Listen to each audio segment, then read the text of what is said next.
Hi అండి అందరికీ. Welcome to my channel DS kitchen vlogs. ఈ వీడియోలో ఆనపకాయ టమాటో కర్రీని కుక్కర్లో ఎలా చేయాలో తెలుసుకుందాం. ముందుగా ఒక ఉల్లిపాయ, 2 పచ్చిమిర్చి, 5 నుంచి 6 టమాటోలను చిన్న చిన్న పీసెస్గా కట్ చేసుకోవాలి. తరువాత ఆనపకాయ తొక్క తీసి దాన్ని కూడా చిన్న చిన్న పీసెస్గా కట్ చేసుకోవాలి.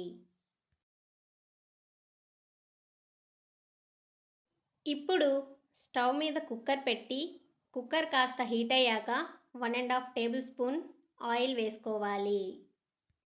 ఆయిల్ కాస్త హీట్ అయ్యాక 1/2 టేబుల్ స్పూన్ దినుసులు, 1/2 టేబుల్ స్పూన్ జీలకర్ర, ముందుగా కట్ చేసి పెట్టుకున్న పచ్చిమిర్చి, ఉల్లిపాయ ముక్కలను కూడా వేసుకోవాలి.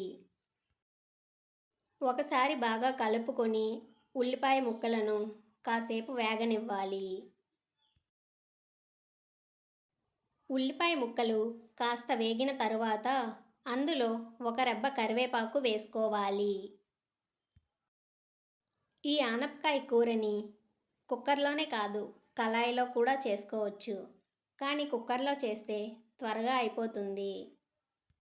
టైం తక్కువగా ఉన్నప్పుడు ఇలా కుక్కర్లో చేసుకుంటే వేగంగా అయిపోతుంది. టేస్ట్ కూడా బాగుంటుంది.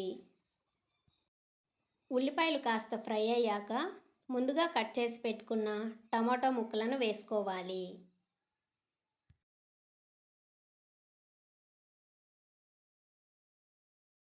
ఇప్పుడు 1 table spoon salt, 1/2 table spoon పసుపు వేసుకోవాలి.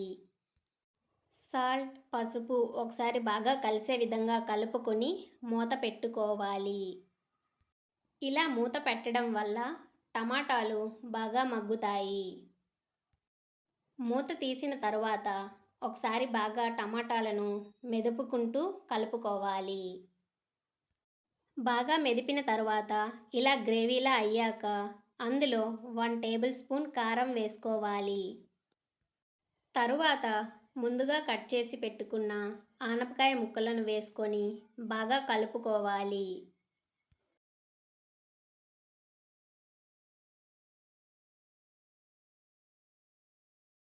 ఇప్పుడు 1/2 టేబుల్ స్పూన్ గరం మసాలా వేసుకోవాలి.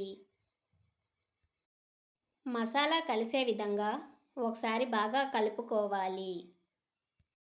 ఇప్పుడు కొద్దిగా వాటర్ వేసుకోవాలి. ఎందుకంటే అడుగు మాడిపోకుండా ఉంటుంది. కొద్దిగా వాటర్ వేశాక ఒకసారి బాగా కలుపుకొని కుక్కర్ మూత పెట్టుకోవాలి. మంటను హై ఫ్లేమ్లో ఉంచి 3 విజిల్స్ వచ్చాక స్టవ్ ఆపేయాలి. పూర్తిగా చల్లారిన తరువాత కుక్కర్ మూత తీసి చూస్తే ఆనపకాయ టమాటో కర్రీ రెడీ అయిపోతుంది. ఒకసారి బాగా కలుపుకొని ఉప్పు సరిపోయిందో లేదో చూసుకొని సరిపోకపోతే ఇంకొంచెం వేసుకోండి. వేడివేడి అన్నంతో ఈ కర్రీ తింటే సూపర్గా ఉంటుంది. మీరు కూడా తప్పకుండా ట్రై చేయండి. ఈ ఆనపకాయనే సొరకాయ అని కూడా అంటారు. ఈ కర్రీని తప్పకుండా ట్రై చేసి ఎలా వచ్చిందో నాకు కామెంట్స్లో చెప్పండి. మా వీడియోస్ మీకు నచ్చినట్లయితే లైక్ చేయండి, షేర్ చేయండి. మా వీడియోస్ని మీరు మొదటిసారి చూస్తున్నట్లయితే మా ఛానల్ను సబ్స్క్రైబ్ చేసుకోండి.